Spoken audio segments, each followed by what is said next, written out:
You're listening to CFRN, the Christian Financial Radio Network. Good afternoon, traders, and welcome back to the CFRN E-mini Futures Cast. This is the daily broadcast of Indeterminate Length, where we discuss all things E-mini, along with some really big ideas on the finer points of trading gold, bonds, crude, sugar, the euro. Joining us today, Mr. Michael Borg. From our trading desk in Chicago, Mr. Burton Schlichter. Now, to get things started, let's go to our host and founder in Studio A, overlooking South Mountain, America's largest city park. Here's Dwayne.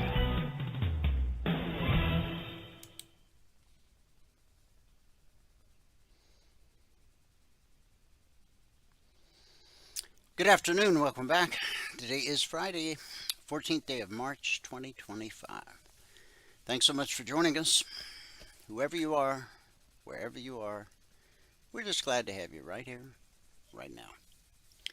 We do 2 live broadcasts every trading day. The first one is our live training room, 9:30 a.m. to 11:30 a.m. Eastern. However, that particular broadcast is reserved for members only and those who are taking their 1-week free trial. If you have not taken your 1-week free trial, when Michael joins us in about 50 minutes, he'll walk you through step by step exactly how to take the trial. We'll get your indicators up and running today. You'll have the weekend to kind of get familiar with them. And then you'll have 5 consecutive trading days on the trial next week. And when you take the trial, you're getting access not only to the live training room, but the indicators, the alerts, everything a passport holder has access to, so do you. We treat you just like a member for 5 days. No credit card required. We want you to have a stress-free experience so you can focus and learn, and at the end of the trial, make a well-informed and intelligent decision. So, again, when Michael joins, he'll walk you through it step by step, probably a couple of times. Okay? Now, when the live training room ends each day, we take a 30-minute break, and then we come back for this broadcast, the afternoon broadcast, which, unlike the morning broadcast, is open to the public. Everybody everywhere on planet Earth with an internet-connected device. There are 2 different ways you can join this afternoon broadcast live. The best way, you only have to do it once. Go to mytradingiq.com. Scroll down the page to where it says Noon Broadcast. Click the link, fill out the 30-second registration form, and you're done. What will happen going forward is every trading day, you'll get an email about an hour before this broadcast starts. In the email, there will be a link. So at 12 noon Eastern, all you got to do is click the link in the email, and it will automatically log you into our platform. Now, the benefit of doing it that way is you have access to the question box, so you can ask questions and participate in the discussion. Of course, there'll be days you're out of the office, away from the desktop, but you still want to join live. And some days you might just be busy. Can't join live, but do want to catch up later. You can do both of those via our YouTube channel, which is easy to remember. youtube.com/CFRN. Not only do we broadcast live every trading day on our YouTube channel, as we're doing right now, simulcasting, but we also archive each and every daily broadcast. Currently, there are over 2,700 daily episodes archived for your educational and viewing pleasure. youtube.com/CFRN. CFRN. And for those who are new to our little corner of the world, it's a great way to get to know who we really are. Thanks to the power of YouTube, you can see how we've evolved over the years. From whence we came to where we are now. Obviously, you're not going to watch all 2,700 episodes, nor do you need to, but it's a great resource. Number one, to let you know we've been around a while, and you can just pick some days at random when you have some free time. Get nostalgic. You can see what vintage CFRN look like. Okay? All right. One more time, youtube.com/CFRN. This is the schedule for our afternoon broadcast each and every day when things are running on schedule, as they are today. So we'll start with our daily devotional, and we begin a new topic today: doing things that matter. Our scripture is 1 Thessalonians 5 through 22. 1 Thessalonians chapter 5, verses 16 through 22. And I'm going to share from the Message translation. Be cheerful no matter what. Pray all the time. Thank God no matter what happens. This is the way God wants you, who belong to Christ Jesus, to live. Don't suppress the Spirit, and don't stifle those who have a word from the Master. On the other hand, don't be gullible. Check out everything, and keep only what's good. Throw out anything tainted with evil. Again, 1 Thessalonians 5:16 through 22. Doing things that matter. Well, one of the things that matters is dreaming wildly. Have you ever felt like you were living the life that was handed to you instead of the life you're meant to live? It can feel like you're stuck in a hamster wheel, wondering, what am I doing? This is where dreams become vital to life. They stir us out of the rut we can find ourselves in. The best, most important dreams help us pursue things that really matter.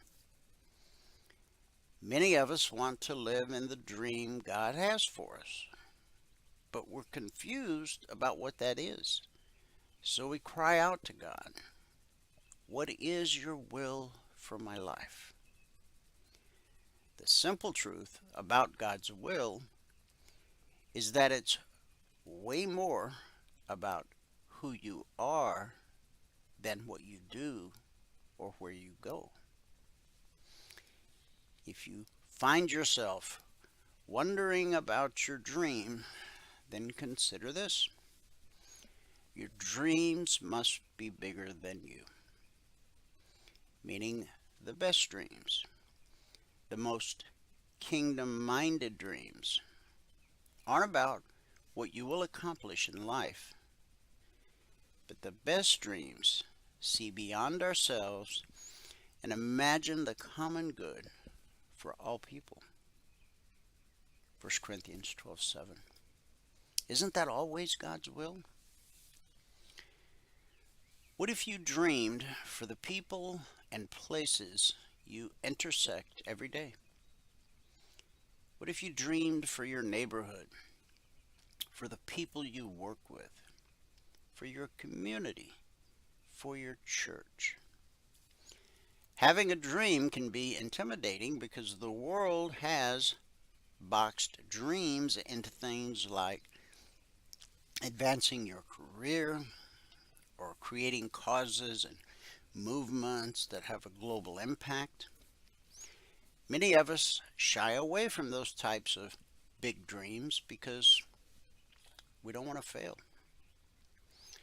Our dreams shouldn't be rooted in the big or impressive, but rather in the hope for the people and places around us. Ask God to stir your heart for that cause. What's something that matters for your neighborhood, your kid's school, work colleagues, or the city you live in?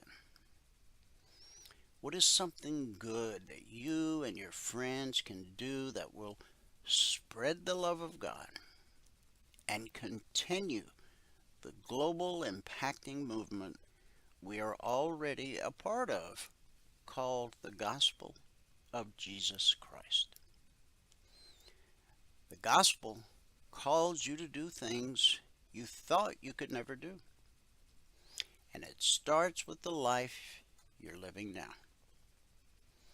Look around you and dream wildly. That's God's will for your life. Think about this. What is one dream that would advance the common good for the people and places around you? Let's pray. Heavenly Father, thank you for the joy, hope, and guidance you give us each day. Help us to rejoice always, pray continually, and give thanks in all circumstances, knowing this is your will for us in Christ Jesus. Keep our hearts open to your Spirit. Help us to hold on to what is good and turn away from all evil.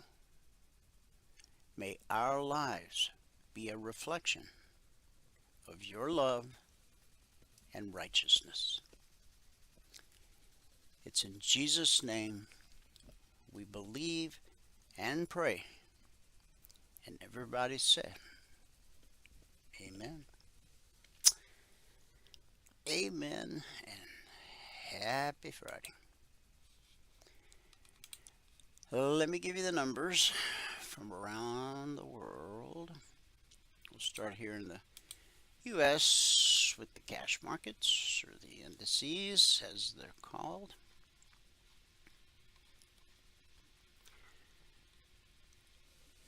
Got a whole lot of green on the screen today.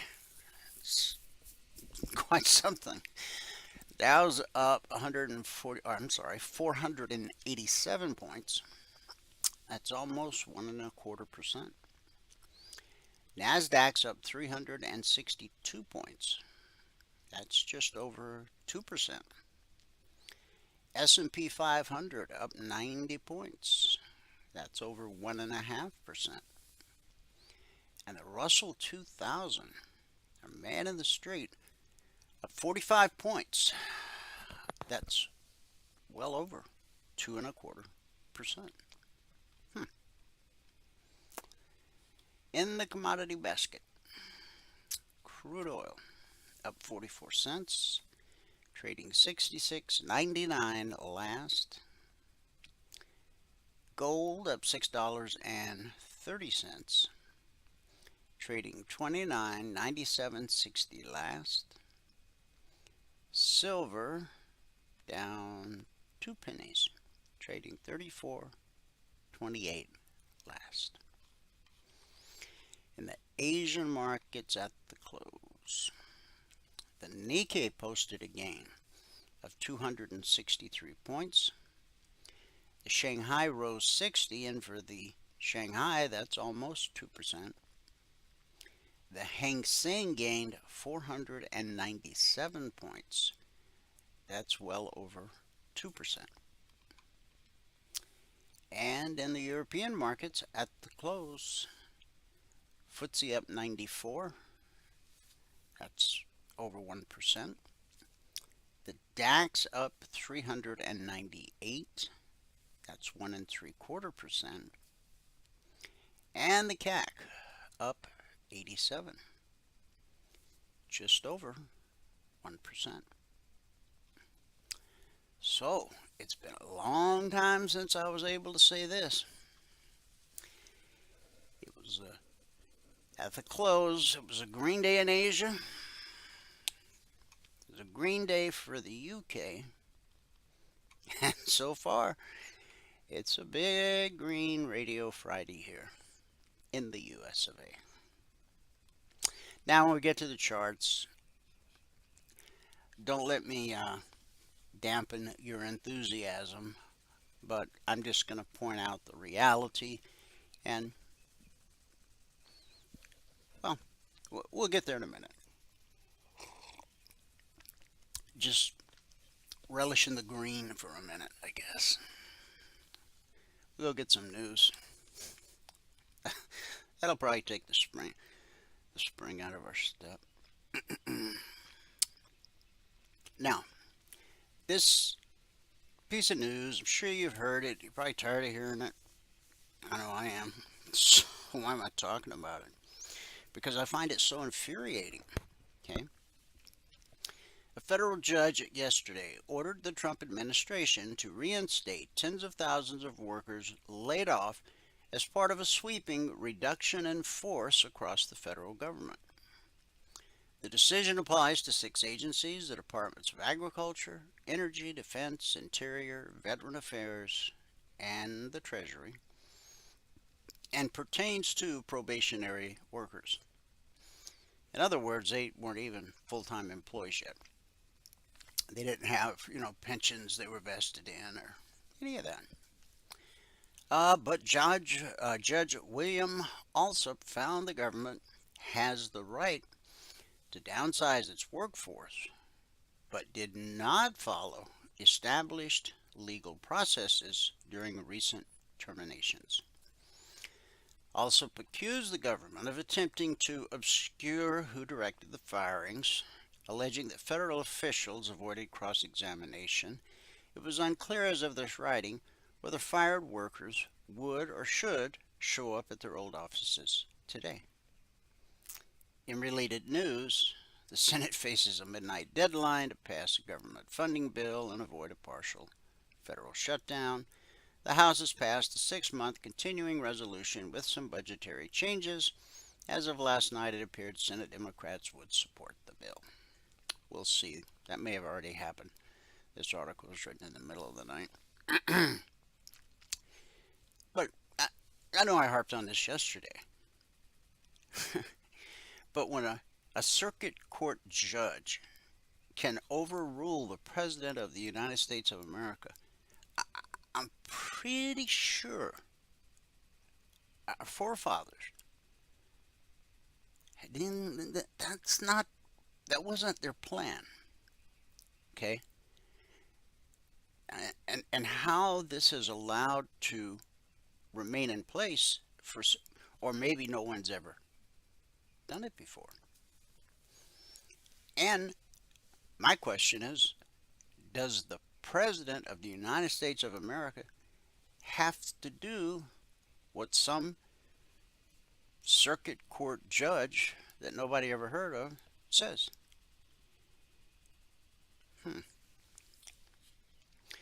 An Australian man in his 40s lived for a record of 105 days with a titanium heart before receiving a donor heart transplant March 6th.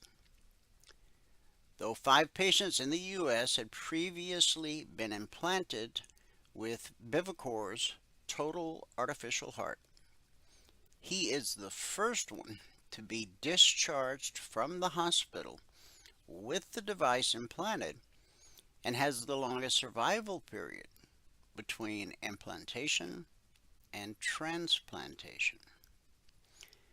The device uses magnetic levitation technology, like that used in high-speed trains, to suspend a single moving part, a rotor, which pumps blood through the body. An external system controls the device, adjusting blood flow based on the patient's activity. Experts say it could be a solution for heart failure patients awaiting transplants and may become a permanent option for those ineligible for transplants due to age or other conditions. Though further testing is required, approximately 6.7 million Americans over age 20 have heart failure, and around 4,600 heart transplants were performed in 2024. The U.S. Food and Drug Administration has approved expanding the trial to include 15 more participants. And get out your umbrellas. Most of the U.S. will face severe weather today and tomorrow as a vast low-pressure system moves across the continent, bringing heavy precipitation, potential tornadoes, and wildfire conditions. The National Weather Service's Storm Prediction Center issued a moderate risk for severe thunderstorms. It's a level 4 or of 5, which is a rare call and made 3 days in advance. It's the first time they've issued this alert in 3 years. Rain and snow swept through much of California yesterday, prompting flash flood warnings in the southern portions of the state and making travel nearly impossible in the north.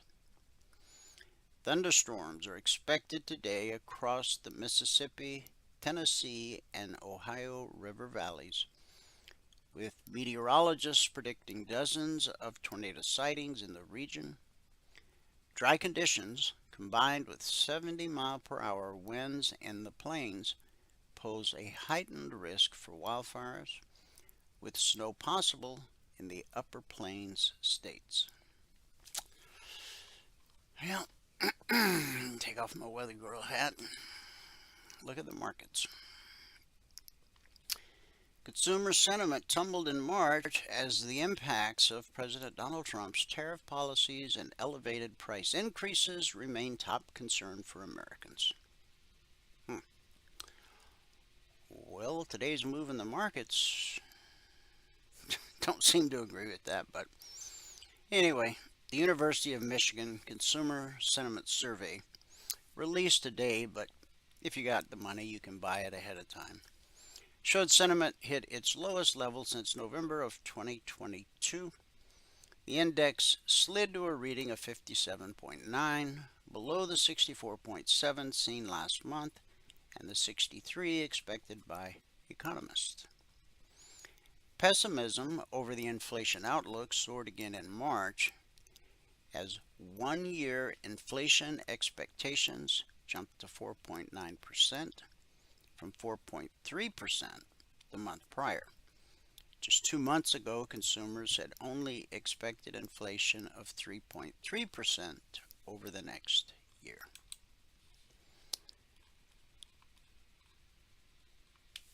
From Bloomberg, Senate Democrat leader Chuck Schumer had two choices as the clock ticked down to the government funding deadline: drop his threat to block the Republican bill, or force a disruptive March 15th shutdown. The New York lawmaker ultimately opted for the path of least resistance. After a day of contentious meetings among minority Democrats who had hoped to use their limited leverage on a spending package to include some restraints on Elon Musk's Doge cost-cutting crusade, the political maneuvering took place as markets, spooked over the tariff campaign, have been in headlong retreat. The S&P fell 1.4% on the day, bringing its 3 route past 10%, a level that meets the technical threshold for a correction. It's down more than 6% for the year. And yesterday, the tech-heavy NASDAQ, also in a correction, tumbled 1.9% on the day. So Schumer begrudgingly said, I think you should all vote for this. We see this game played out over and over and over.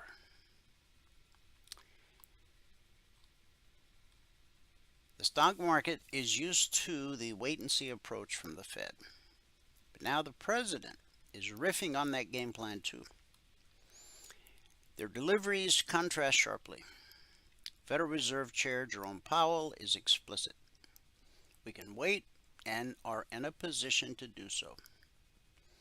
And as the outlook evolves and the tariff landscape takes shape, the central bank can take action with its powder dry. Trump is opaque. When a sympathetic business journalist recently asked him to offer clarity to the market, he scoffed. The stock market's tanking? So what? Another day, another tariff. But the similarities between the two leaders come in the form of detachment from Wall Street panic and a longer-term view. Trump isn't exactly known for his patience, but on the issue of levies, he's been both unyielding in thought and transactional in practice. Mexico and Canada did receive some reprieve, but Europe is under new threats. And the dizzying back and forth has created a conceptual traffic jam of economic paralysis that has reverberated through consumer sentiment. Trump is daring heads of state to respond. Powell is waiting for Trump to make up his mind and the data to change.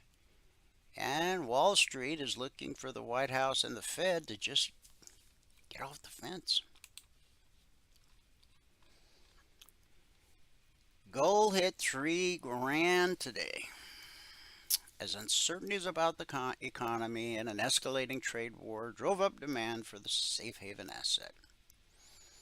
Gold futures rose to hover about $3,008 per ounce, while spot gold reached above $3,001. It's come off a little bit now. Though it feels like a psychological threshold, gold at $3,000 might just be a stepping stone if trade wars deepen. That's from the founder of Cosmos Currency Exchange. That said, it's not all about Trump. Central banks, interest rate bets, geopolitical tensions, and inflation concerns are all stoking the flames. And crude heads for its 8th straight weekly decline, the longest losing streak since 2015. Now, they call that a losing streak, but if you have a gas-powered vehicle, oil becomes gasoline, and then you go to the pump and put it in your car, I would think that's a winning streak. It's the longest winning streak since 2015, as U.S. presidential Donald Trump's trade war takes a toll on the outlook for demand and traders braced for. The people who write these articles, makes my head want to explode. Anyway. Enough of that nonsense.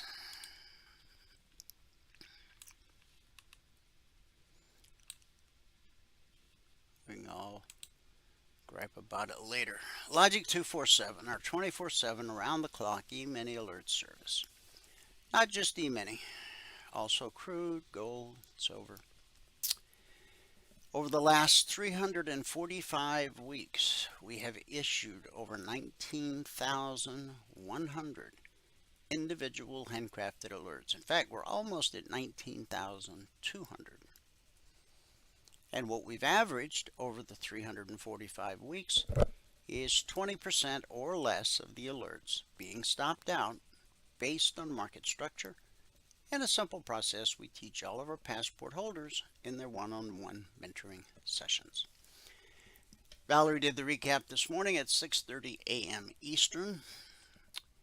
Since the markets opened Sunday night at 6 p.m. Eastern, we issued a total of 54 alerts. Still waiting on the outcome of 11. That gave us 43 actionable alerts, of which so far 2 or 5% would have been stopped out. Again, based on market structure and that simple process we teach all of our passport holders. Now, every logic alert has an entry price, an initial target designed to help you get your goal for the day, then additional targets in many cases, and a final trade to target. The purpose of the logic alerts, of course you can trade them. If you traded them this week, you probably got a pretty good smile. But the real reason for the Logic 247 alerts is to help you learn how to read a chart. If you're going to trade for a living, you need to be able to look at any chart of any market in any time frame, and along with the use of our humble set of indicators, instinctively know what the next high probability move is. Now, what we've proven over 345 weeks and almost 19,200 individual alerts is that 20% of the time the market does not do the next high probability thing.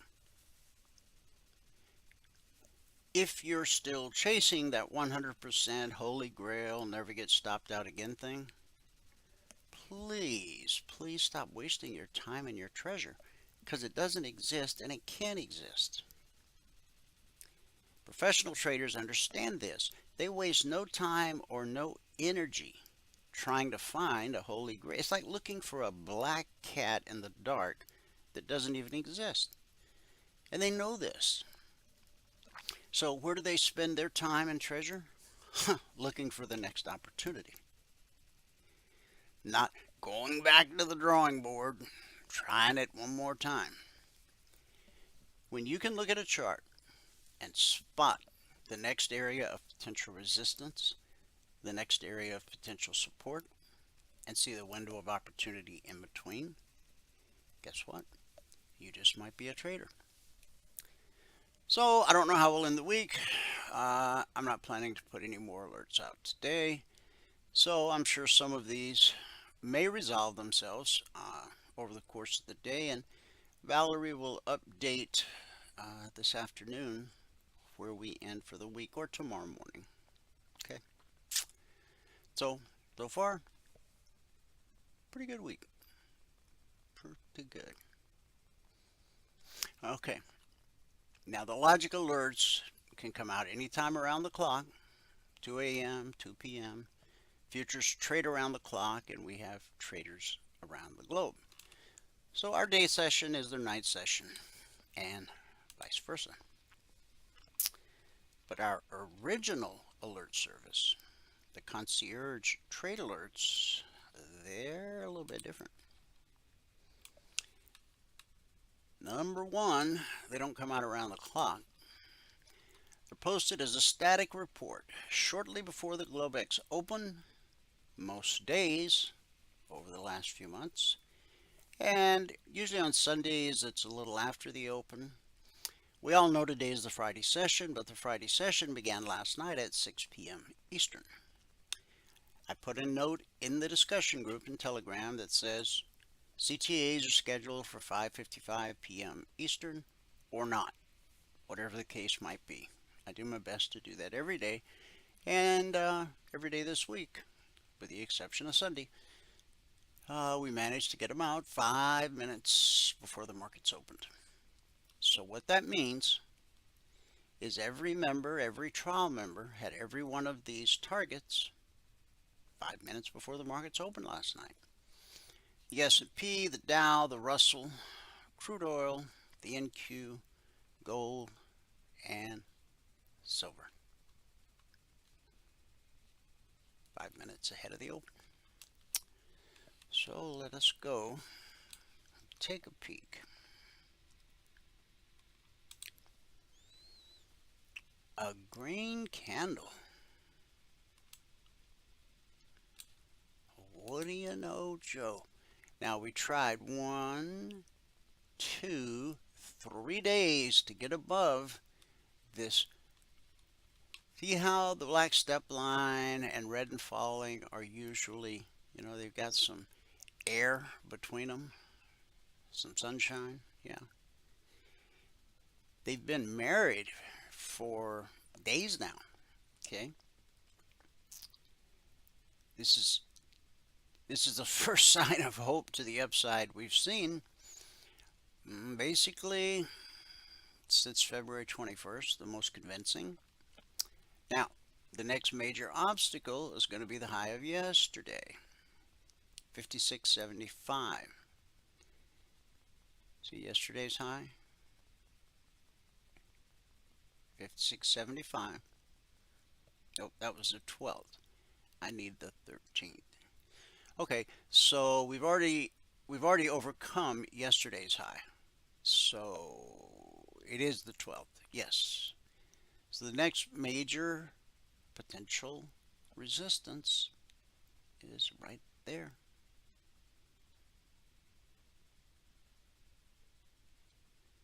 Come on. 56.75. If we overcome that, whether it's today, Sunday night, Monday, whatever it is, and we'll be rolling the indices this weekend to the M contract June. So if we overcome the high of the 12th, then the next obstacle will be the 50% fib retracement and the underside of the step line. And you've got potential resistance here, here, and then you're back to the 38% fib retracement and the daily BVC. The green line is called the BVC, stands for bull bear cross. When price crosses above it, we're bullish, expecting higher prices. When price crosses below it, we're bearish, expecting lower prices. The pullback to the BVC holds more often than it doesn't. Now, institutional traders, they look at daily, weekly, and monthly charts the way you and I look at 30-minute charts, 5-minute charts, tick charts, and range charts. Why? It has everything to do with account size. Because of the size they trade in, they're the ones who literally move price. So I encourage you, whether you trade futures, stocks, crypto, Forex, ETFs, whatever the case, whatever it is you're getting ready to trade, spend 2 minutes with the daily chart. Look over the shoulder of the deep pockets and see what they're doing. Okay. Are they selling or are they buying? Okay. Swimming downstream or swimming with the flow. Because this is the beginning of a potential upstream. We've talked all week about it looked like we were getting into a consolidation pattern here or a transition. We were consolidating and that started to look like a transition, okay? And we talked about the low of September 9th of last year would be the next major potential support. But we didn't get there. I wrote this last night and posted in the discussion group. We closed today slightly above the low of September 9th, 2024, which we discussed on the afternoon broadcast as the next major potential support. So, institutional buyers, they can see that. They don't need any of our indicators. That's all market structure. So what did they do? They came in early. We closed off the low of the day yesterday, and now we're rallying very nicely today. The last time we had a big rally would be back on February 28th. Okay, we had a little spot of green on that day, and we had a little spot of green on that day. Okay, but this, if it doesn't get crushed going into the close, in fact, if we were to close here or higher, that would be very bullish going into the weekend, because it means not only are institutional traders buying, but they're willing to take the positions home over the weekend. Okay, and that kind of shows you the level of conviction that they have. So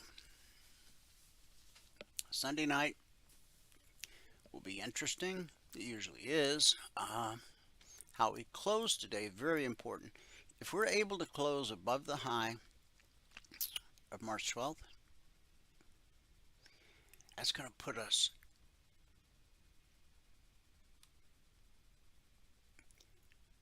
now. It's not only the 50% fib we have right here, but we also have this bullish cross.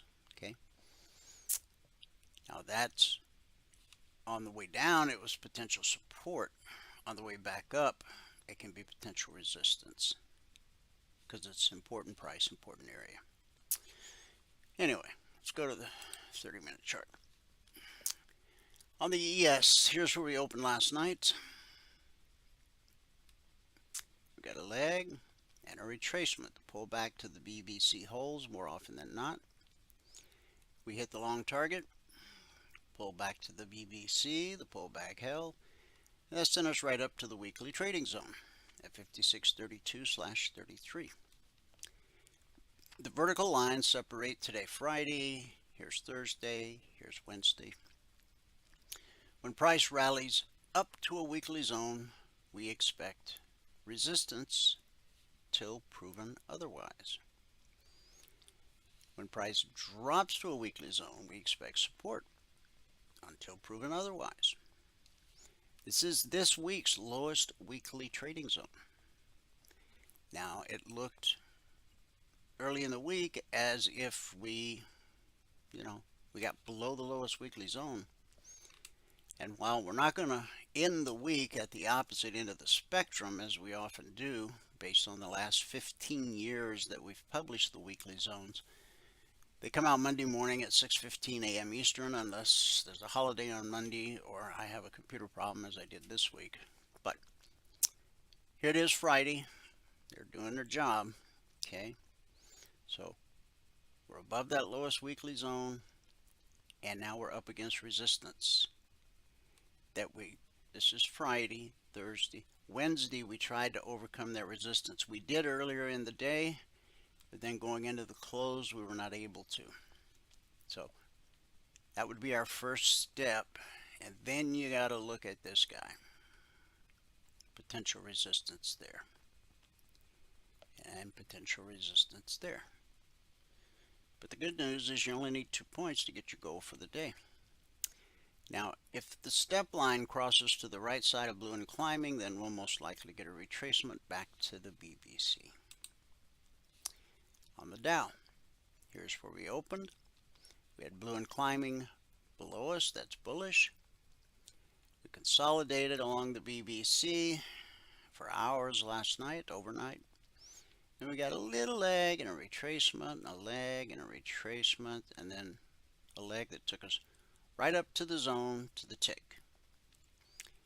See the bearish cross over here? When the red line gets below the green line, that's a bearish cross. When you have a bearish cross that leads to an extended move, the first time price revisits that area will almost always be good resistance. And it was, right here. Resistance will always send the market looking for support. When price pulls back to the VBC, we expect it to hold. Why? Well, because it holds more often than it doesn't. So support launched us up to the target again, through the target, and now we've been consolidating, going on 2 hours, right here at this zone, 41,400, which is the lowest weekly trading zone for the week. Now, over the last 15 years, we've had a couple of handfuls of weeks where one or more of the markets closed above the highest weekly zone or below the lowest weekly zone. Even when we dip below it, based on 15 years of history, by close of business today, we expect that price will be at or above the lowest weekly zone. And if it isn't, it isn't. It's that simple, honestly. Okay, the Russell, here's where we opened last night, right at the zone, blue and climbing below us. Now, we made a significant move up, okay? Plenty to get you go for the day. But the step line crossed, blue and climbing got directly above price. We pulled back to the BBC, and then we cozied right on up to the long target, had a retracement and a bounce. This high right here, this high right here. See that? That's market structure. Then on the pullback held, but we reached all the way down and touched the zone to the tick. Notice there happens to be a bullish cross right there. When you have a bullish cross, it leads to an extended move. The first time price revisits that area will almost always be good support. So that was support times 2. The zone, and the bullish cross. And that support launched us all the way up to the zone overhead at 2041/42. Zone to zone. Now, were we to keep climbing, got to watch this area from Wednesday as potential resistance. And you got a huge window up to here. But keep in mind, this was a news-driven thing, so just keep that in mind. So we're up against the zone. We'll see if we can overcome it or not. On the NQ, here's where we opened. We had blue and climbing below us. Almost looks identical to the last chart. And then we get the retracement back to the BBC. The pullback holds. Takes us up to the long target. We consolidate there. We reach up to the zone. Now the zone's 19604/605. Okay. Then we get a retracement back to the BBC, which takes us, that support takes us back to the zone. Now we've overcome the zone. And on the retracement, price held at the zone. And so now our next major resistance is this candle right here. See that? We're right up against that right now. If we overcome that, then here, then here. That's a double top right there. And then here. That's as long as we keep climbing. Crude. Here's where we opened last night. We hit the BBC resistance, sent us back to the zone support. But we had blue and climbing, and that took us right up to the target. We consolidated at the target, and we finally put in a high right here in a spot I would not expect. Okay, remember, 20% of the time the market's going to do something other than the next high probability thing. And there's an example of it right there. Okay, now the step line had crossed blue and climbing, so we knew we were due for a pullback, and we did. We pulled back to the top of the target. Okay, bounce into red and falling, which is bearish, so that took us down to this zone. We We consolidated at the zone. We've now bounced back up to the BBC and the long target. And right there, right where we're at right now, you've got a bearish cross. Red line got below the green line. So if we overcome that resistance, then look for potential resistance here, 67.20, 67.30, 67.40, and 67.45. Okay. Leg retracement, leg retracement, leg, deeper retracement, leg. So what happens here will be important. Does the pullback hold and send us for a leg to the downside, or do we keep climbing? The fact that red and falling is curling like it did here on its way to becoming blue and climbing, that leads me to think that the potential for us to move higher is very possible. Gold, we opened right here. Now that's the highest weekly zone on gold, 29.97/98. So we just kind of consolidated sideways. Then we reached up and tagged the long target. Resistance will always send the market looking for support. Right here we had support times 2, the BBC and the weekly trading zone. Support will send the market looking for resistance. Now up here, this is price discovery mode. Price has never been here before. You can look left, but it'll do you no good because there's nothing to see over there. Okay? That's when you start using your fib extensions. Price comes back down to the BBC. Consolidate just below the zone. We've pulled up to the BBC. If the pullback holds, then we'll get a leg to the downside. If price overcomes, well, we know there's potential resistance here right at the target because we hit it there and hit it there and hit it there to the tick. So it will be interesting to see where we close gold today. And last but not least, silver. We opened here. We almost made it to the target right there. That candle opened at 34.52 half. Put in a high at 34.60.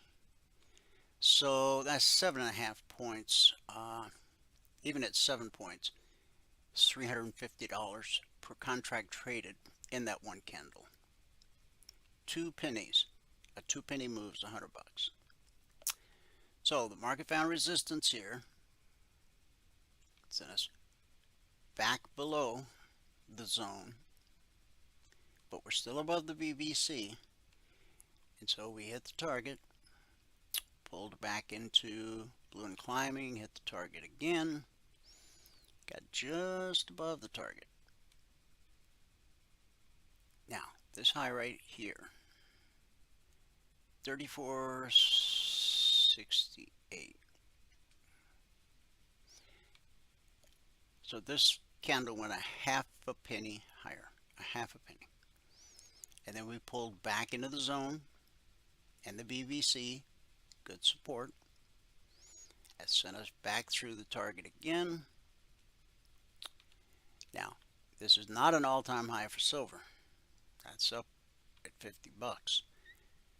But if you looked far enough left, you'd find a reason, 80% of the time, as to why price double topped here.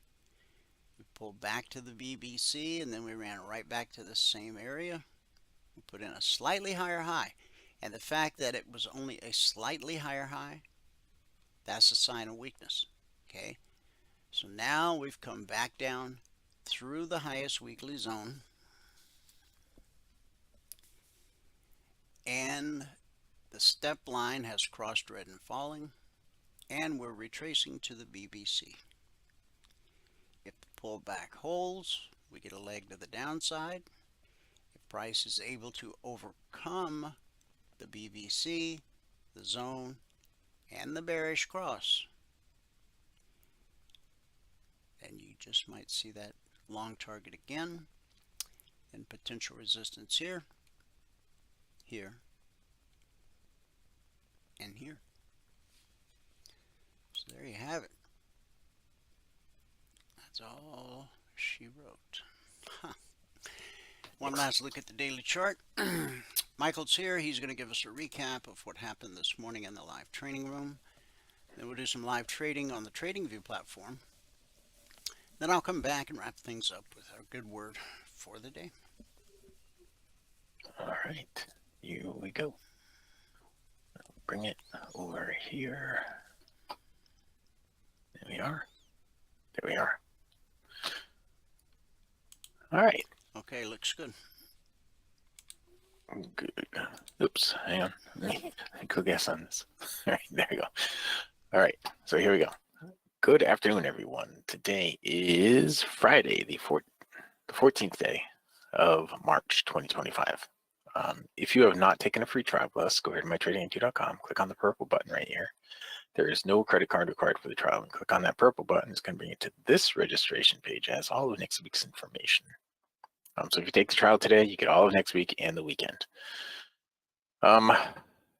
Just go here, fill out the form. All right. All we ask for is your name, your email, your phone number. Down here at the bottom, if you have Ninja and you want Ninja charts, give us a machine ID. If you're just trading on Ninja, we don't need the machine ID. You do need to get TradingView though. So give us a TradingView login ID once you get TradingView. All right. And then we will be able to enable everything, get your indicators indicating, and make everything work out for you. So today we finished the trifecta. We had a good day on Wednesday, then a little bit better day yesterday, and a little bit better day today. All right. So that was all good. If you're going to read the spreadsheet, you'd read all the CFTC risk disclosures down at the bottom. Today, we made 124 ticks on the NQ, 45 ticks on the Russell, 66 on the gold, and 109 on the ES. Now, I don't remember the last time I got over 100 ticks on the ES. It's been a long time, if ever. I got 100 ticks on the ES. I don't think I've ever gotten 100 ticks on the ES in the room in the morning. And we got 109 this morning. I know we had a lot of trades on the ES one day last week, I think. We had a lot of trades on the ES on one of those days. Got 60 ticks on that day, 72 on that day. It might have been that day that we had a lot of trades on the ES. But we'll get into it all here in just a minute. Today took 6 minutes and 6 trades to get to $100. I mean, $1,000. Well, $100 per contract, or $1,000 overall with 10 contracts on. And we took a total of 60 trades this morning. So that's a whole bunch of trades today. And I still missed a whole bunch on the month and on the week, actually. On the month and on the week for me, because I wasn't here last week. We're up $11,017 per contract. That's over 5 business days, averaging $2,203 per contract per 2-hour business day. On the year now, we're at $68,500. Again, that's with one contract. So in 2.5 months, we're up $68,500, averaging $1,630 per day over 42 business days so far this year that I've worked. Pretty good stuff. I was telling everybody last night in the meeting, the stuff that we're doing now, it's not the same as the stuff that we were doing last year. It's the stuff behind it is very much the same, but just the entries are better and it's easier to do. All right, so let's get into the actual trades. We had a whole bunch of trades today, so we have stuff on every one of the markets. Let's start out with the gold, and we'll just go left to right, and alt and back, and bring it all the way back here to 930. There it is. All right, so as yesterday, our first trade on gold was a -10. The next trade that we took right here, we picked up 6 ticks that got us to -4. Then we picked up 2 ticks that got us to -2. Then 10 ticks that got us to +8. Then we went back and forth here. We're in this chop right here, you see, and I was going over the different types of chop right here because we had the opportunity to. And we went from +8 to +20, so we picked up 12 ticks, and then we picked up 10 ticks right after. Went from 20 to 30. Then we had a break-even trade and went from 30 to 34. And then we had a big trade right here. Picked up 20 ticks on that to get us to 54. And then we had a pretty good trade right after that, 12 ticks to get us up to 66. And that's where we ended it on the gold. It was 66 ticks. You can see there were some really nice trades in here. You see on the 7 range, when you see all these numbers here that are, above 4, those are really good numbers. It was a really good trading day for gold, especially if you're trading with the trend, right? If you're trading with the trend, meaning you're above the YBR, then you're only interested in the white numbers, right? And every one of these, that was a full 7-tick win, a full 7-tick win. I mean, every one of those was that and more. This has only 2 on it, but it wouldn't have stopped you out on the pullback. You still would have gotten in that. This says only 6, you would have gotten your stop to break even. This says 6, but it gave more than that on the next bar. This says 6, gave a little bit more than that on the next bar. This says 5, but it gave more than that on the next bar. So every one of those trades right there is just a really nice win, right? And that was it for the gold. Now the Russell, we had a fair number of trades on the Russell. Russell actually had the fewest number of trades overall. And on the Russell today, it's not that much to look at. Our first trade on the Russell, we picked up 2 ticks. And the next trade on the Russell, we picked up 5 to get us to 7. Then we stopped out, put us down to minus 18. Then we had a plus 20 that got us to 2. Then we had a plus 20 again that got us to 22. Then we had a 1 that got us to 23. And we had a big trade here. Yeah, 20. No, that wasn't the big trade. Here we went from 23 to 25, so it was a 2-tick trade, and then went from 25 to 45. That was the big trade right there. And I was saying when it was happening, I picked up 20 ticks on that. When I was saying when it was happening, that this is what it's trying to get up to. And you see, it did get up to that, to the tick. It got up to that, and then it pulled back and gave another push up. Good stuff. The markets were really good today as far as that's concerned. We started out a little rough, but once it started moving, it came around really well. The ES, we had a ton of trades on the ES today. 5, 10, 15, 20, 23 trades, it looks like, on the ES. And almost every one of them did something. Let's see.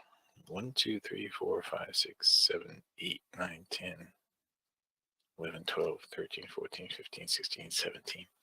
So we had 6 break-even trades, I guess, on the ES.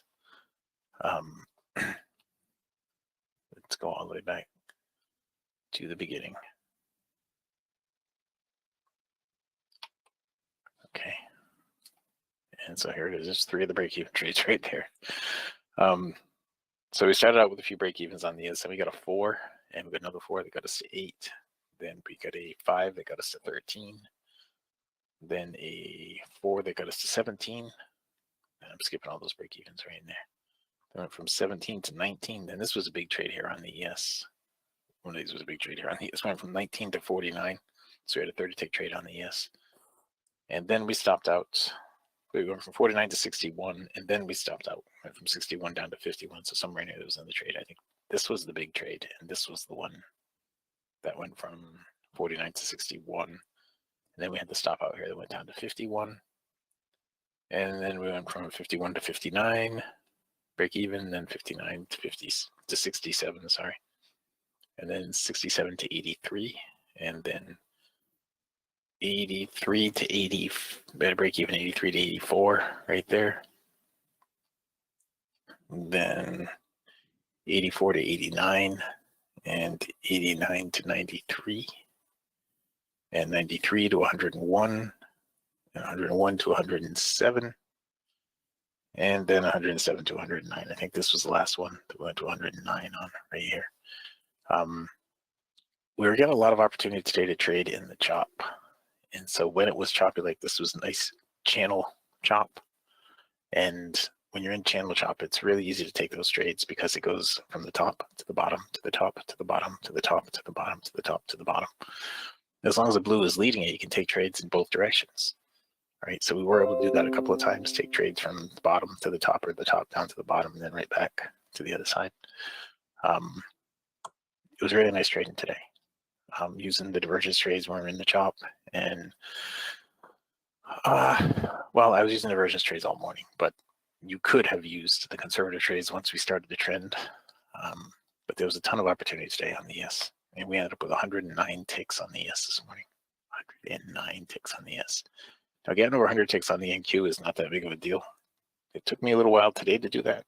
We actually ended at the high of the day on the NQ with 124 ticks. We were actually below 100 all day until that last trade. As a matter of fact, this trade right here, I think. Yeah. But let's scroll all the way back to the beginning. We'll get into it. Okay. So this is how it started out on the NQ. Break even. Then we had a +5. Then a break even, another break even. Then we had a +75 right there. That got us up to 80. Then we stopped out, and that brought us down to 20. Then we had a break even. We started clawing back from the 20. We got to 36. Then we went from 36 up to 44. And then we stopped out again. We went from 44 down to -16 is what I have. It seems like it's more than 60 ticks, but we went from 44 to -16. And then we had a break even and a break even. And then we went from -16 to +16. So we had a 32 tick gain. Then we went from 16 to 40. And then 40 to 48. So I stopped out twice in there. I went from 40 to 48, then 48 to 60. And I was talking about how all this should come together in here when it was coming together. Talking about the different types of chop that there was.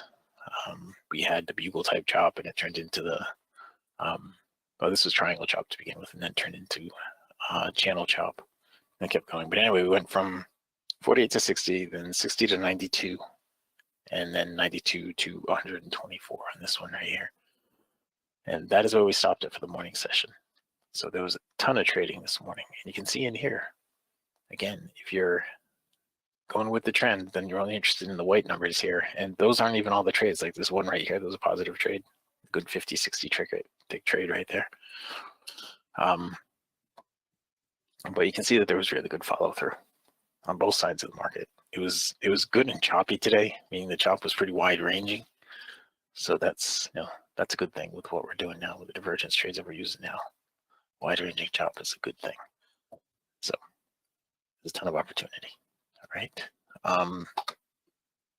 And that was it. So if you're just coming on YouTube, go to mytradingIQ.com, click on the purple button. There's no credit card required for the trial. Click on that. It's going to be to this registration page. If you sign up now, you'll be able to have the trial all weekend and all of next week. All right. You need to get TradingView. If you don't have TradingView, you need to get TradingView and gives you TradingView login ID. To do that, you can go here to mytradingiq.com, go to trading platforms, and scroll down to right here. Watch this video, click on this button, which will bring you to this page, where all you need is the monthly. Essential will work, $14.95 a month, plus $7 for data. We'll get you going. Okay, that's what you need for TradingView. Simple as that.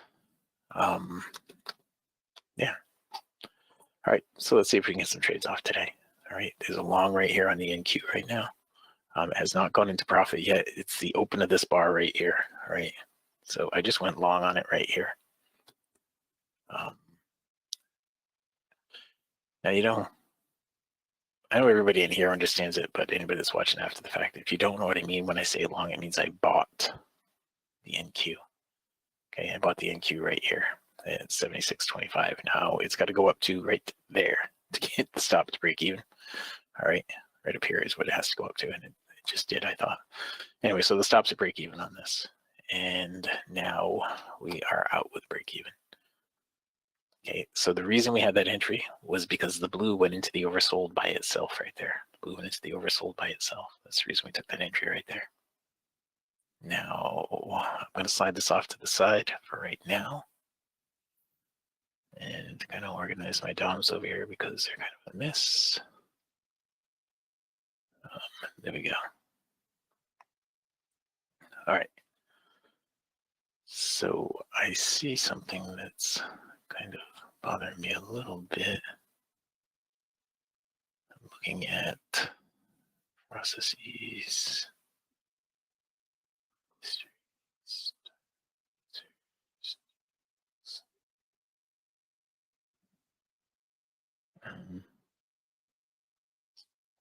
right, I'll look at it later, I guess.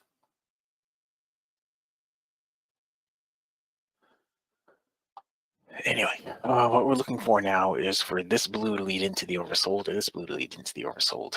Now we're in some wide-ranging chop here on the ES. If it does lead into the oversold, it didn't. But if it did lead into the oversold, what we would have been looking for is a possible long trade. You see how it went with the black right there, so that's not a trade. Over here, the gold has a chance to do it, but when you look at the gold, look at the whole gold picture right here, okay? This is in some wide-ranging chop too. If we get the down close on gold, we're not going to be at the bottom of the chop. I'd really rather see it give us an up close here and bring us up to the top of the chop and then give us a shorting opportunity. That's what I'd really rather see. I don't think it's going to happen, but we just have to wait and see. Okay. I really don't want to have a shorting opportunity right here. I mean, I'm sorry, I really don't want to have a long opportunity right here. That's what I don't want to have. I'd rather have a shorting opportunity. But we'll just wait and see what it gives us. You never know what the market's going to do.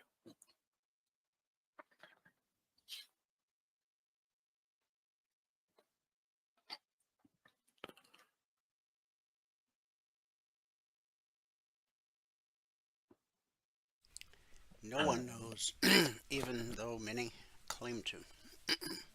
Yes, nobody knows what the market's going to do. You can know with a great degree of certainty what the next high probability move is, but that's as different as night and day from knowing what the market will do next.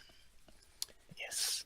Over and what it should do next. 345 weeks and 19,000, almost 200 individual handcrafted alerts. We've seen that 20% of the time, or less, the market does not do the next high probability thing. And if you're spending time and treasure chasing some 100% holy grail where you never get stopped out again, you're never going to become a trader. Because professional traders understand that getting stopped out is as much a part of trading as breathing is a part of life. It is. It is indeed. I had plenty of them today. There's a short right here on the NQ. I just shorted here. There it is. Stop to break even. Now, I went to break even after 5 points in profit, 20 ticks. Right, that's right down here was the 20 ticks. 89. So now I'm going to lock in a little bit of profit on this. There's 8 ticks in profit locked in. What it should do is get down to the bottom of the chop, which is right here at 68. Okay, so it's already gotten down to, actually, why am I not looking at that right? 65 is what I mean, 65, not 68. 65. Okay, so I'm going to lock in a little bit more on this, and then I'm out right there. So I took a little bit of profit. That should have moved down. It should still move down to here. To the bottom of the chop right here is what it should do. Okay, and then if it does move down to the bottom of the chop, we should have another opportunity to trade it right back up to the top of the chop. The Russell's got a short trade here as well. I just shorted the Russell right here. Okay. So the proper entry was 42.7. I'm actually in at 42.4, so it's not the best entry, but it's pretty close. And those are the only 2 trades we had. So I got a little bit of profit out of that one, and we're waiting on the Russell right now. We have 13 minutes left in this session. 13 minutes. Be nice to get another big win here. Now this morning when we started out, here we go, on the Russell, it's going to give us 10 ticks in profit, so it's got to get down here to 2.4 to bump the stop to break even.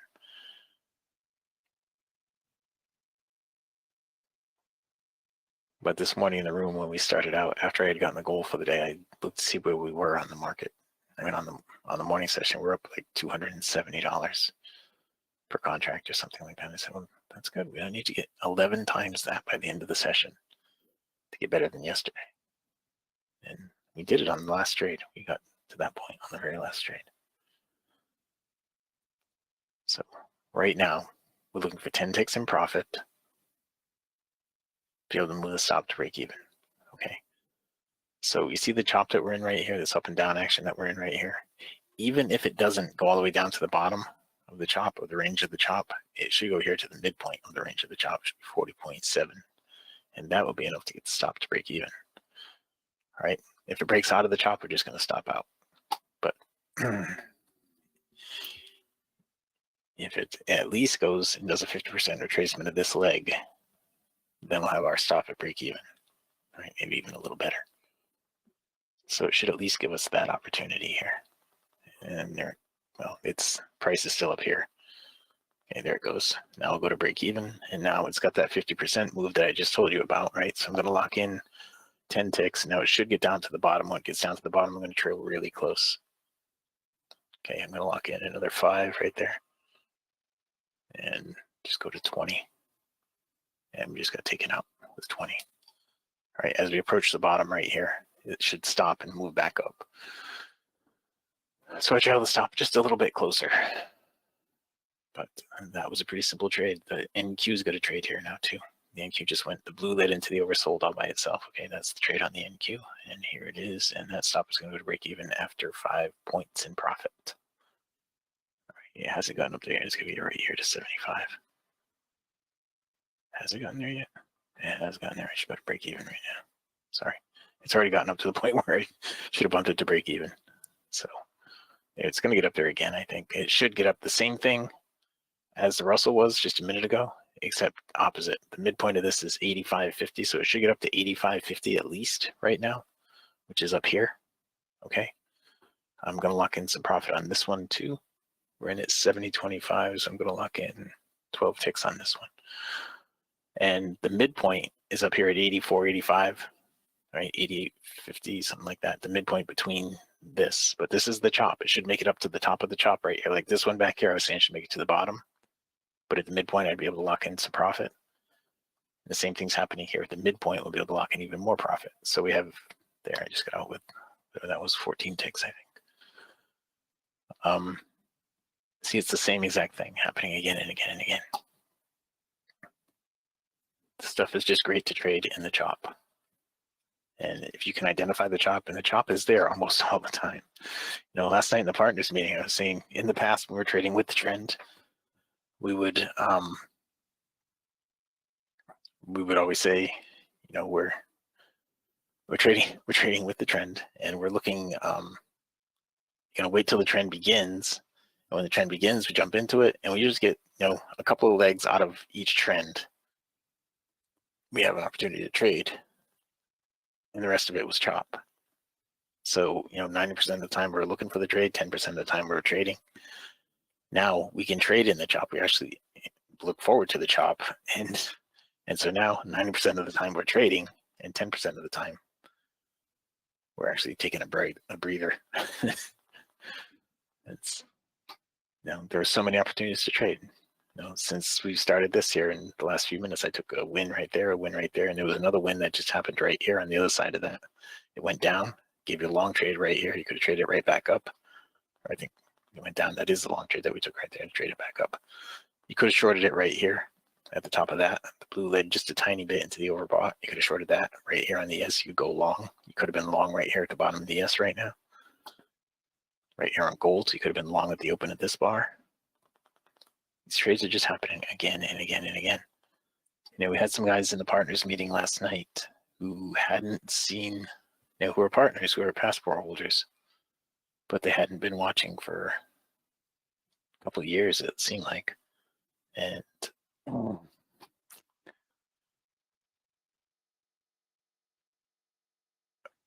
what I was told was the YBR was throwing them off. So in the meeting last night, all I went over was were the trades that you can take just using this stuff right down here.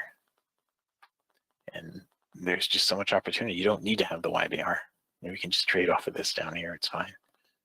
But if you use the YBR to give yourself some idea of what the trend is, then you can use that to help create expectations of the trade. All right, because if you're in a downtrend, you know, you expect the legs down to continue and the retracements to be half of what the leg down was. So you do want a counter trend trade. You know you're in a counter trend trade because you're trading against the trend because you blow the YBR. You expect to get up to here, and you can manage your trade accordingly. Okay. How many times do I say that word every day? Okay. All right, well, it's 1:24. We have about 6 minutes left. Let's see if we can get some more trades off in here. There's a long right near on the ES right now. The ES just went into the oversold, so there's a long right here right now. In a minute, it's not looking so good right now, but we'll see what it does. Right, we need 4 ticks in profit to bump the stop to break even. It's got to get up to 29.25. 29.25.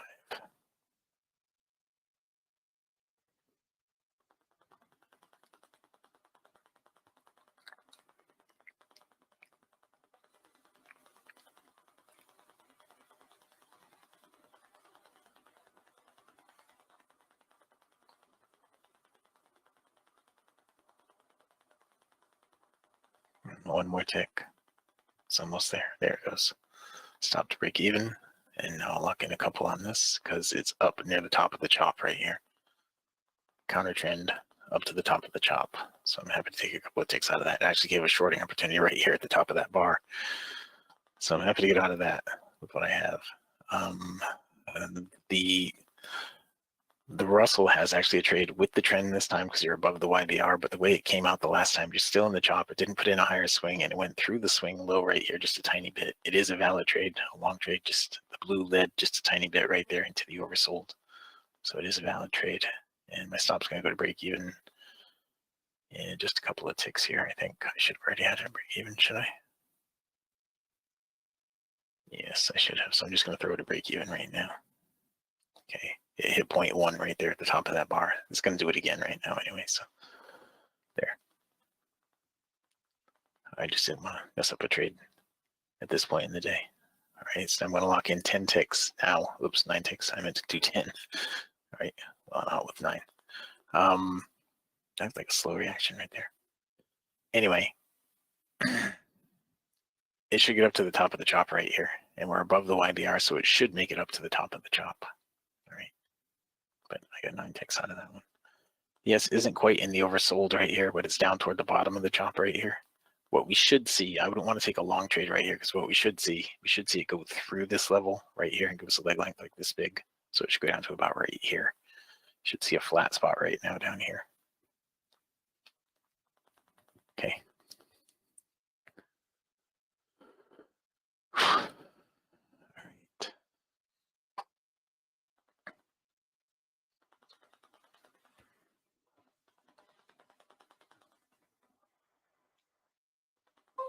And there's that flat spot.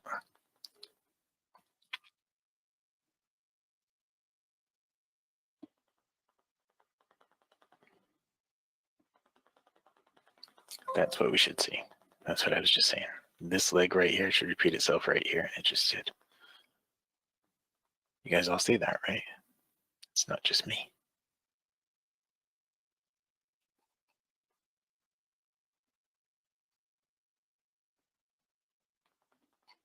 There it is. So now if we had an opportunity to go long, we don't, but if we did have an opportunity to go long, it should get up to like right here, right now, 628 is what it should get up to. Okay, right about somewhere in here, right about there. We don't have a chance to trade it right now, but that's what it should do. Okay, I missed this over here. Obviously went 50 plus. I missed that one on the NQ. I missed this one here, I think on the Russell. Did I get that one on the Russell? I don't know. The gold's got a short in here right now.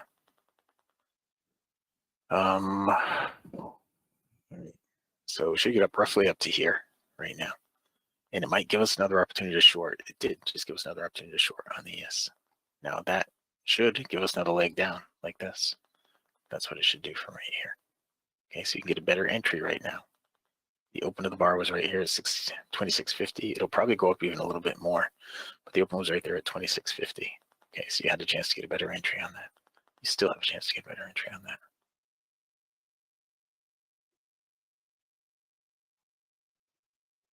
Okay, I'm in at 26.75 right now. There it is. Stop going to break even, And I'm on a break even on that one. All right. That's probably going to be my last one, guys. I don't know that we need another shot at it here.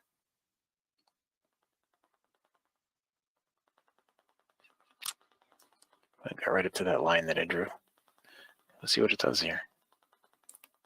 It should fail down below there, this far down right now.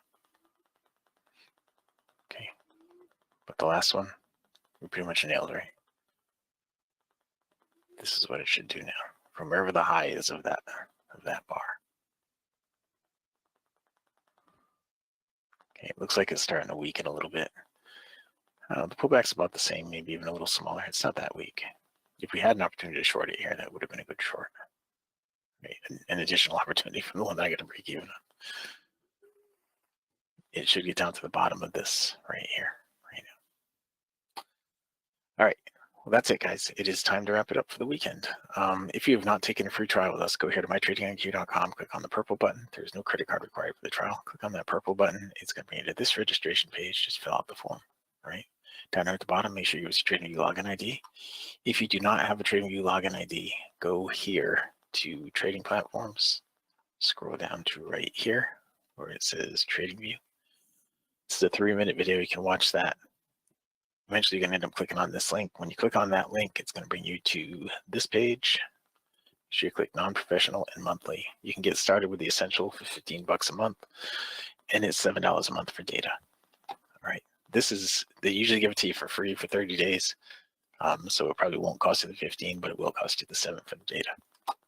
If you have any troubles with that, you can email us at support@cfrn.net or support@mytradingiq.com. Okay. Let's go back out here really quick and see if any of this other stuff happened. It didn't finish making its way down here yet. That shows weakness in the downtrend right here, but it didn't go down below that prior swing low. There's a short here right now on the Russell. There's about to be a short on the NQ, and that is it. That's where we're going to wrap it up for the morning session. Not the morning session, the afternoon session, right? So with that, I can send it back out to fabulous Phoenix, Arizona in Studio A, overlooking South Mountain, America's largest city park. Dwayne, if you are ready. Yes. Excellent. Okay. Recap of the morning session. Today it took 6 minutes and 6 trades to get to $1,000 with 10 contracts on. Good job. Thank you. Thank you very much. All right, guys, we'll take one last peek at the daily chart. Still got green on the screen. And again, this area that we highlighted yesterday on the broadcast as the next potential major support, we did not get there. Buyers came in early. Now that's a good sign. But remember, the high of March 12th, 56.75, that's your next major resistance. Then about 56.74, and then the 50% fib retracement. Okay, prices fall quicker than they rise. I mean, just from February 20th to March 14th, that's how fast price can drop. Now, let's go all the way back to September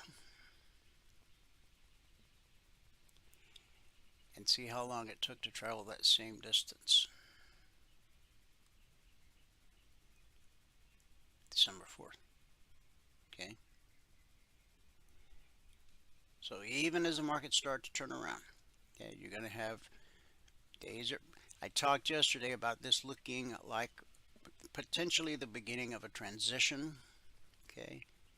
Consolidation. You get a leg up, and then you get a retracement that doesn't take out any of these lows, and it just starts doing this: leg retracement, leg retracement, leg retracement, leg. Okay, so we don't want to get ahead of ourselves, but as we said last night in the workshop, and as we say almost daily on this broadcast. Stocks can go to zero, but the indices will always go higher over time. In fact, if you missed yesterday's broadcast, you can fast forward right up to the last couple minutes. We took a look at the S&P Cash Index, going all the way back to the dot-com crash and then the 2007 financial crash. And this, relative to all the way back to 2000, it's a blip on the radar. So I know if you're an investor, it's disheartening when you see the markets down. But as a trader, this volatility creates an awful lot of opportunity. So check with a licensed investment professional before making any investment decision. But to sell into this strength right here after enduring all of this, I would not suggest my mother do that. How about that? Okay. All right. Okay. And one last peep. Where'd it go?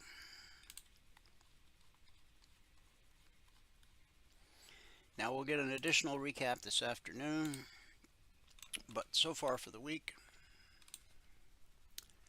Logic 247. Now this is as of 6:30 a.m. Eastern this morning. We had a total of 54 alerts issued. When Valerie did the recap this morning, we were still waiting on the outcome of 11. So she will update it and finalize it for the week this afternoon, tomorrow morning.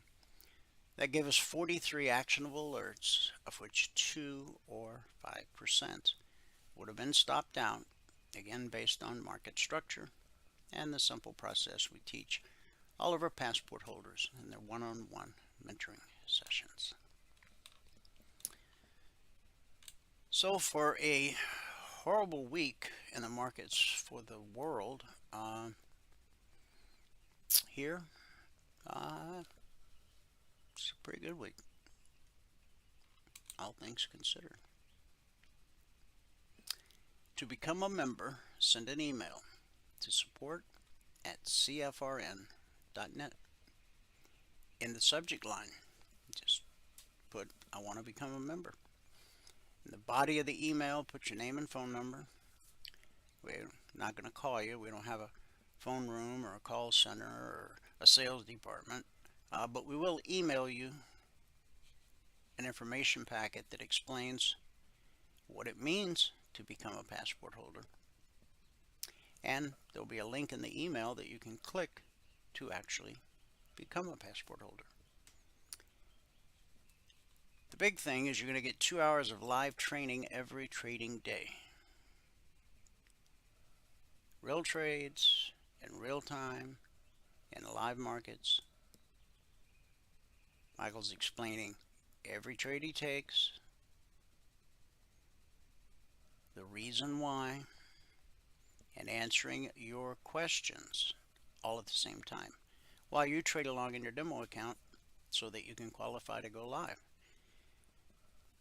You need to learn the strategy before you start trading real money, so the 2420 blueprint will help you with that process. It's called the 2420 blueprint because it's designed to help you get from 1 to 20 contracts over a period of 24 months. Along with 2 hours of group training in an interactive environment every trading day. You have access to private one-on-one mentoring, the strategy you learn, the indicators that you own as a passport holder are fluid across all markets and all time frames. Futures, stocks, crypto, Forex, ETF, it doesn't matter because price flows the same across all markets and all time frames. From support to resistance, back to support, back to resistance, over and over, again and again. It's a never-ending cycle. That's why it's important that you learn to read the chart so that you know where to expect the next potential resistance, the next potential support, which will unveil the windows of opportunity that lie in between. As a passport holder, you get the Logic 247 alerts around the clock, the concierge trade alerts the second they're posted every evening. Monday mornings, you get the weekly trading zones at 6:15 a.m. Eastern. Once they're published, they're carved in stone for the entire week. They do not change in any way whatsoever. You're able to attend the members-only workshop every Thursday night. And you get the golden key that opens all the private channels in Telegram. Just like last night's workshop, it now lives in its channel in Telegram. There's hundreds of weekly workshops in that channel. Do you need to go in and watch them all? No. You might want to watch the last few, but it's a tremendous resource to have. But really, you just need to show up every day, do the work, ask the questions, follow the rules. Everything a trader needs, all under one roof, one low price. And it starts when you send that email to support@cfrn.net. And to just learn more in general, go to mytradingiq.com. Okay. Let's wrap this week up with our good word for the day. Now, for the last 3 days, we've talked about the breaking process. Today, our topic is actually a question. What is the most important thing to you? Acts 20:24. My only aim is to finish the race and complete the task the Lord Jesus has given me. The story is told of Major Arthur Godfrey Pugin, a wealthy Canadian man who survived the Titanic. After it struck the iceberg, he returned to his stateroom and, ignoring cash, jewelry, and other valuable possessions worth around $300,000, grabbed a favorite pearl pin and 3 oranges. Later, he was reported to have said, "The money seemed to be a mere mockery at the time. Circumstances transformed his values.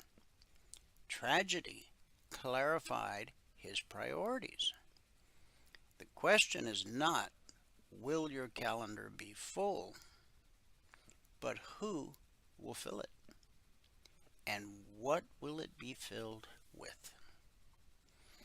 If you're wise, you will consult God as to your life's priorities. Then keep them before you at all times. Proverbs 3:6. In a survey, people over 90 years old were asked, if you had your life to live over, what would you do differently?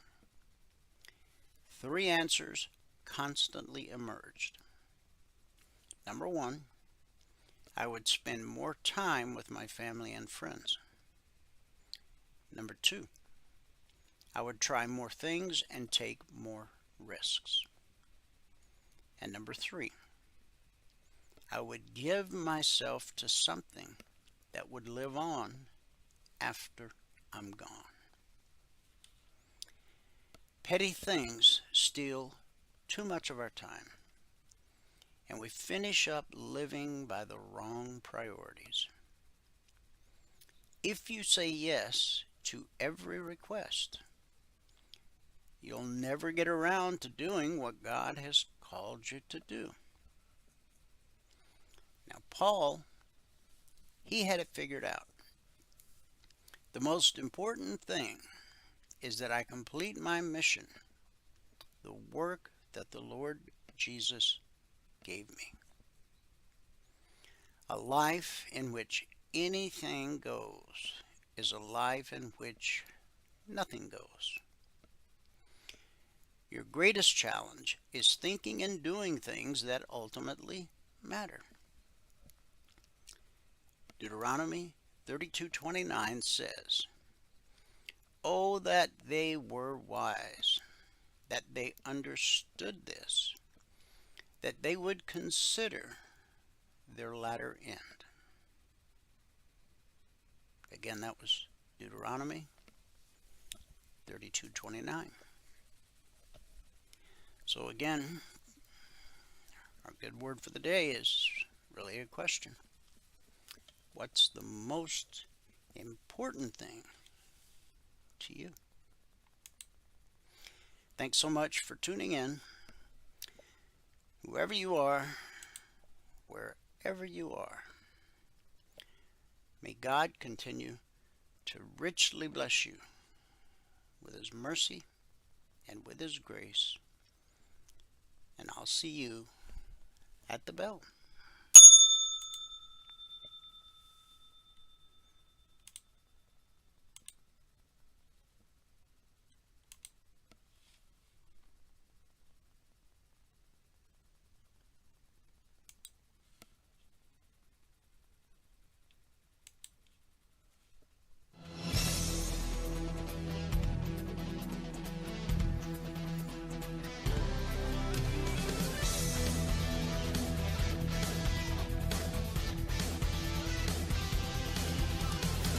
Remember this, there is no greater return on investment than to see a human life changed and given hope. As always, pray hard and trade safe. Any financial information discussed on this show is simply the opinion of our host, Dwayne Reeves, his co-hosts, and guests. To learn more about trading E-mini futures or to take a 1-week free trial in our live trading room, call 1-866-928-3310. 866-928-3310. Information discussed on this radio program should not be construed as a recommendation to buy or sell any security. Always do your own due diligence and consult with a licensed securities broker or financial planner before making any investment decision.